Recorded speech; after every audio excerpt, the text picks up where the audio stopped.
Just got this package in the mail. I'm going to do an unboxing. This is from Canada. Not really sure what it is, but you can probably read the description below and you know what it is, because after I unbox this, I make a video and then I know what it is. But as of me opening this, I don't know what this is. For those of you who don't know who I am, my name is Walden Wong. I'm a comic book artist for Marvel and DC Comics. You can check out my website. My website is waldenwongart.com. On my website, there's a lot of different things that you can look at. And also check out my Patreon. My Patreon is patreon.com/waldenwongart. And over there, a lot of different tiers to show support, as well as a mentorship that I provide. So check out some of my previous videos to see how I do some of those art review and critiques on those mentorships. So now I'm going to do this unboxing. So we're gonna find out together what this is. I know it's from DC Comics because on the shipping label it had my old phone number, right? My phone number that from 2 addresses ago. So they're still using that same address, but every time I get something from them and I see that shipping address, I know it's from DC Comics. So I'm gonna open this up and find out what this is. I'm just gonna cut this right over here. Sometimes it's pretty exciting to see what items are. Cut this up right here. Use my scissors right over here. It's probably easier using a knife, but I don't have my little knife with me. All I have is a pair of scissors. So I'm just gonna cut cut this right here like this. All right, this is taking longer than usual, but we're gonna find out what this is. It's heavy, and then when I look at here, it says contents, 2 copies over here. So I'm going to open this up, and I'm going to show you guys first before I see what this is. So here it is, and let's take a look at what this is. Right here, looks like 2 copies of, what is this? 2 copies of JLA, The Tower of Babel, Deluxe Edition, Mark Waid and Howard Porter. Does this say volume 1 or volume 2? So early in my career, when I first started working for DC Comics, one of my first works was for JLA, Justice League of America, and I did ink some pencils by Howard Porter. So we're gonna go through this. We're gonna take a look at what this is, and for those of you who wants or planning to buy one of these books, I'll add links below the video description so you can order a copy of yourself. So here is this book. I'm gonna open this up first. Okay, so here's the book right over here. Let's take a look at this. So it's a pretty thick book. There's a hardcover. We'll read the side, The Tower of Babel. Okay, Mark Waid, Howard Porter from DC Comics. Here's the UPC code if you need to see that, and here's the back cover. I'm going to open this up. I also add links below the video description, so if you want to order that on Amazon, on those links, those are my Amazon affiliate links. So feel free to order from those. Anything you order from my Amazon affiliate links, I get a little bit of a commission, so thank you very much for that. So I'm going to open this up, and then we'll take a look at how this book looks. Okay, so it does come with a dust jacket right over here. Here's a dust jacket. Okay, and remove that. Here's the artwork for the dust jacket. Okay, we are the most powerful beings on this planet, but even we're not alone. Being manipulated, the people we help, do they worry about that? Should we worry about that? Superman, right over here. And then on the other side, Superman, I did this to you. Okay, here's the dust jacket. Here's the hardback. Okay, a very nice artwork in the front. Same thing on the side, just like the dust jacket. And then on the back is this right over here. Okay, taking a look, and let's take a look at the inside. So the spine, we're gonna open up the spine and see. I know in previous videos, some of you wanted to know how the spine looks. So this is the spine part. Okay, let's get this in focus over a little bit. So here's the spine when you open this up. Okay, and now let's take a look at some of the insides. Okay, and feel free to pause the video if you want to take another look at this. So here's the credits. Okay, pause the video, and there's me right over here, one of the inkers. I'm Walden Wong right here. Okay, so these are the pencilers, these are the writers over here, pencilers, the inkers, and these are the colorists. Okay, I did a lot of work over Mark Parrillo and some work with Howard Porter. So let's take a look at what's on the inside. Okay, introduction, and then we have introduction by Mark Waid. Mark Waid's a very nice person. I met him a few times at comic book convention. That's probably the most times I meet any kind of writers or pencilers at comic book conventions. Okay, I remember when I was doing some work over Howard Porter wouldn't actually fill in all the blacks. He would just put X's in this area. So it's pretty neat how he would draw things. When I would get the pages from Howard Porter, it would just be like complete line work, and then after the line work, it's just XXX as in blacks, and then I would just go there and fill it out, and then after I fill it out, everything would be complete. Okay, again, feel free to pause the video if you want to see more, and those of you who are contemplating on buying this, here's your first look at this. Okay, I remember this cover right here. This is one of the covers. And I think I also inked the Batman piece. So here's also the credits on the inside right over here. Okay, you can see the credits. There's me, ink over Howard Porter. Okay, John Dell and Howard Porter was the regular art team for JLA at the time.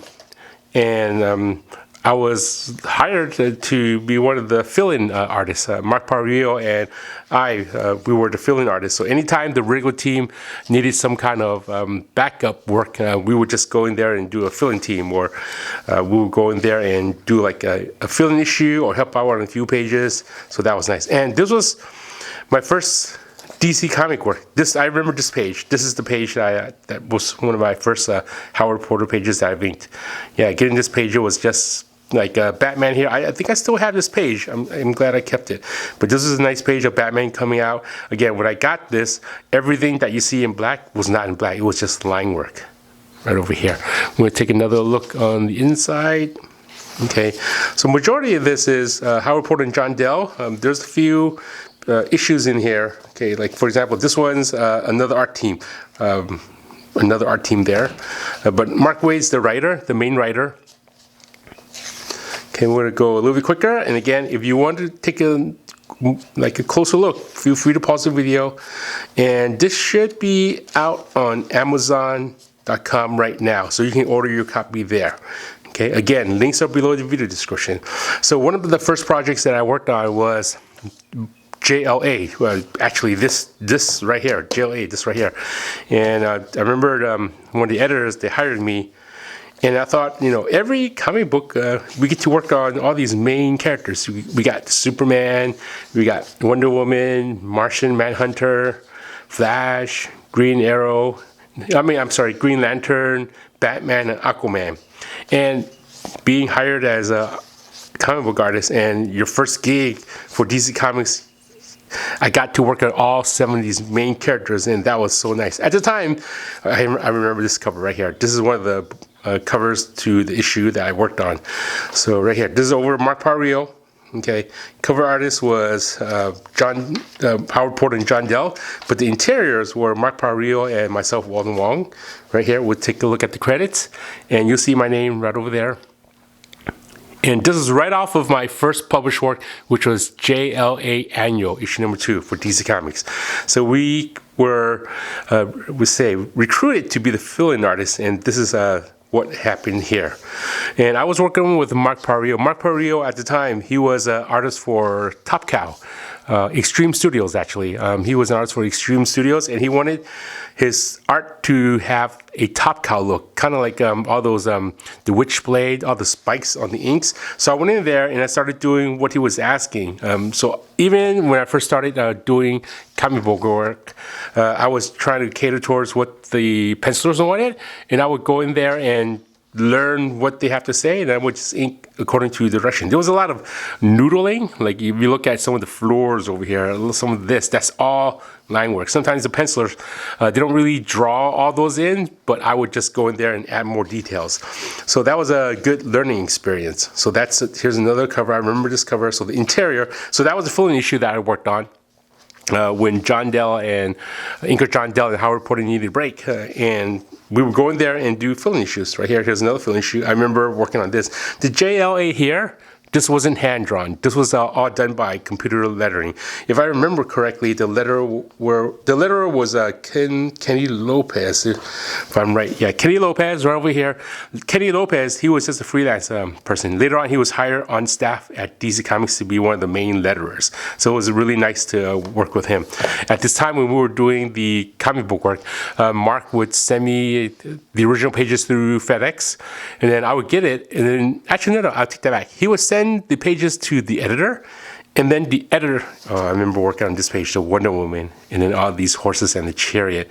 Every line, let's take another closer look. Every line is really angular. That was what that penciler wanted the look and feel of, very angular lines. And he was very into Travis Tress's work. And he would contact me and ask me, Walden, you should study Travis Tress's work and also study a little bit of Alex Ross's work, and then try to ink towards that direction. And then I did go towards that direction. Even though Travis Tress was more of a more realistic style, as well as Alex Ross, the painterly style, but I would also study some of the inking work from Top Cow based on what Mark told me to study. Okay, I remember working on this, and this is the Flash. Later on, we also got to work on an issue of Kid Flash for Kingdom Come, a Kingdom Come series. So right here. Okay, I remember working on these. I remember these team books. I remember doing spattering because Mark wanted me to learn how to do spattering, and I just did all that, and I learned along the way. So there was just black ink spatter as well as white ink spatter. There's a lot of artists out there that would do spattering, and then sometimes, to me, it doesn't really make sense. They're just spattering white lines, white dots over black areas, but they're not actually doing black dots on the other side. For example, like if you have white spatter in the black area, why shouldn't there be any black spattering out there? So that's something to look out for. So if any of you are professional inkers, make sure when you do white spatter on top of black inks, there should be black spatter on the outside as well. Okay, just like that. Okay, we're gonna take a closer look at this Plastic Man. Looks like the colorist. What's going on over here? It looks like this is I wonder what's going on over here. Why is that?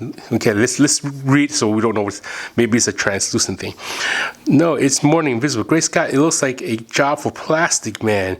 Okay, the colorist kind of boo-booed over here.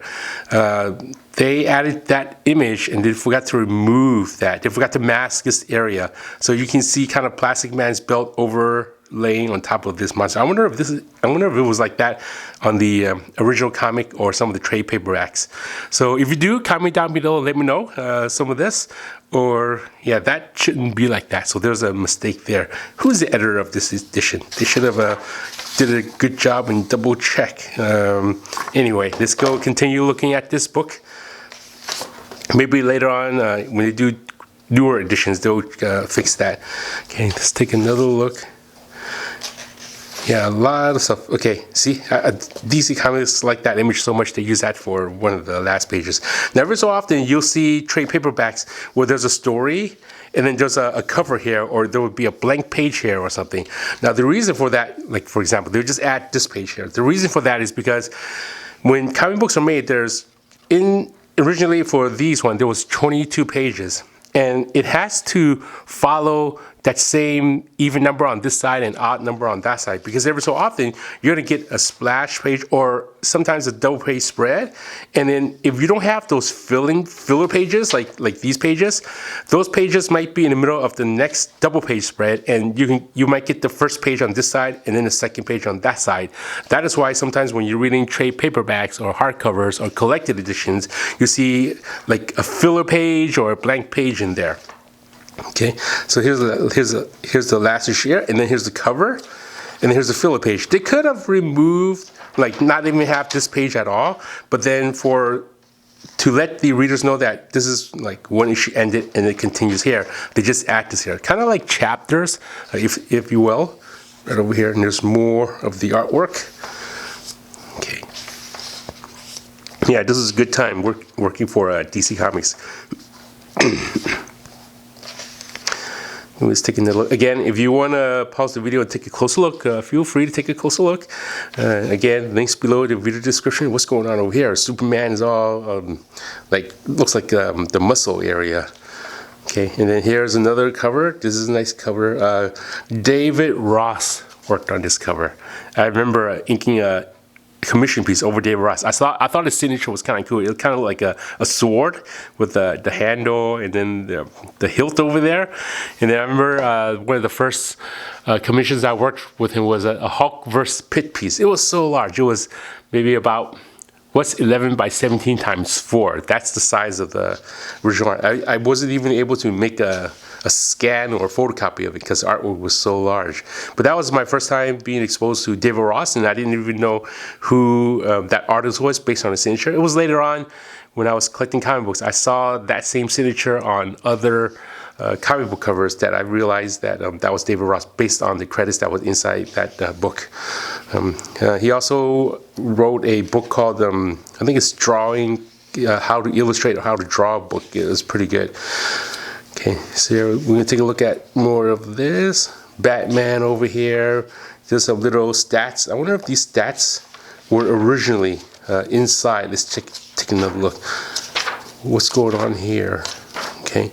Yeah, I wonder if this is, here's a story, and all of a sudden there's a stat, and then there's a story. This could be maybe a filler page that they place in here just to make it seamless, because this looks like another artist. It's just one way to put pages in to make it flow. Otherwise, was there some kind of splash page going on here? Okay, let's continue taking a look at the rest of this issue. So if you're on the fence of ordering this, take a look here. Pause the video. Okay, again, one of my first DC works was for JLA, working on all of these core characters, all these seven main characters right here, and that was such a fun project. And at the same year, I was also working for Marvel Comics on X-Force, so that was pretty exciting as well. Okay, with JLA, like these days, I've been working in comics for maybe for a pretty long time, and I haven't gotten the opportunity to work on a book where there's with all those main characters. I mean, I also worked on JLU, Justice League Unlimited, which also had the main characters, and over at Marvel, I also worked on Avengers. I also worked on X-Men that had a lot of characters. But back then, I was pretty lucky to be able to go into the industry and be able to work on books that had all those characters. This is Steve Scott. I recognize his artwork. Steve Scott is one of the artists that I worked with over on Marvel Comics on a book called New Warriors. I don't know who inked this. Mark Probst inked over Steve Scott on this. And then we were working with the same editor, and we also got to work together on Our Man for DC Comics later on. A whole lot of history. Just by looking at this this book here, it brings back a lot of memories on projects I worked on and who I worked with at the time. We're coming closer towards the end of this book, so we're almost towards the end. Okay, again, feel free to pause the video to take a closer look. Right over here, very, very fun. JLA. This one, you know, the Photoshop work on is kind of a little bit cropped, kind of a little bit off. This side should have been a little bit bigger. This side, the perspective on this is a little bit off. But this wasn't actually hand drawn. This was a logo was taken and then a Photoshop was just placed on top. But the perspective on this one's a little bit off. Okay, we're gonna take in more of this look. Superboy we got there. And then we have this cover. What does this say over here? This one says JLA Tower of Babel cover. The original trade paperback cover from 2001. So that was 20 years ago. Okay, so I've been working in comic books for more than 20 years. Okay. Very cool. And then here's some of the black and white, some of the special stuff, behind the scenes stuff. The Deluxe edition cover pencils by Howard Porter. Yeah, so when I was thinking, well, this is Howard Porter more in the future, not Howard Porter when he was working on this style. So Howard Porter, his style has improved and he's gotten, he was always a great artist, but look at what he can do now. This is very cool. And this is probably maybe a few years ago too, and this was colored over here. And then, what does this say over here? This one says, and Hi-Fi color. Hi-Fi is also another one of the good colors that I worked with in the past. Let's see, and we got here, Mark Waid, Howard Porter, the two main artists that worked on this. And then there you have it. That's the hardcover. Nice cover. Again, we took a look at the spine. Okay, took a look at the back. There's no barcode here because the barcode is on the slip cover. We'll put the slip cover back on right over here. Okay, we'll take a look at the front cover. We'll take a look at the dust jacket, and this is the book right over here. So there it is. That's JLA Tower of Babel right over here. So I hope you enjoyed this video. If you're thinking about ordering one of these books for yourself, order from my Amazon links below. Those are anything you order using my links, I get a little bit of a commission back, so thank you very much for that. And while you're down there, also check out my website. My website is waldenart.com. On my website, you can see everything I do about me working in Marvel Comics, DC Comics, and any other publishers that I work on. So I'll post news and blogs and galleries and a lot of fun stuff. There's also a store there. And if you enjoy these videos and you want to support me here by making these videos for you. Also, if you're interested in a mentorship, check out my Patreon. My Patreon is patreon.com. There's little tiers of different support that you can subscribe to, as well as a mentorship. So check that out. And I hope you enjoy this video. Please like, share, and subscribe to my channel if you haven't done so already. And until next time, keep on reading these awesome graphic novels. Take care and have a good day. Bye-bye.